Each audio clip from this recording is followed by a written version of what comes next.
Hi అండి. పన్నీర్ జోవర్ రోటీ, వేయించిన పచ్చిమిర్చి, లిటిల్ సాల్ట్, చింతకాయ తొక్కు, పెరుగు కలిపి మిక్సీ జార్లో గ్రైండ్ చేసుకొని ఇలా పేస్ట్ చేసుకోవాలి.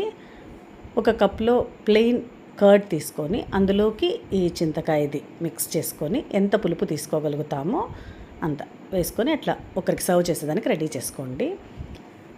ఇప్పుడు రొట్టెని ప్రిపేర్ చేసుకుందాము. కావాల్సింది జొన్న పిండి, గ్రేటెడ్ పన్నీర్, గ్రేటెడ్ కోకోనట్, సొరకాయ తురుము, క్యారెట్ తురుము, చిన్నగా తరిగిన ఆనియన్స్, పచ్చికారం ముద్ద, తెల్ల నువ్వులు, కొత్తిమీర తరుగు, సాల్ట్. ఇవన్నీ ఒకసారి అలా కలిపేసుకొని వాటర్తో ఇలా తడుపుకోవాలి.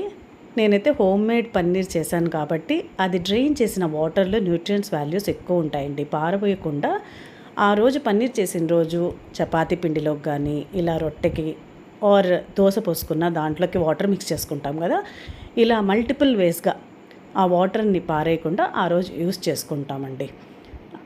ఇలా కాలిన పెన్నం పైన రొట్టెని పల్చగా తట్టుకున్న రొట్టెని ఇలా వేసుకొని ఆయిల్ అప్లై చేసుకొని రెండు వైపులా రోస్ట్గా కాల్చుకుంటే రొట్టె రెడీ అండి.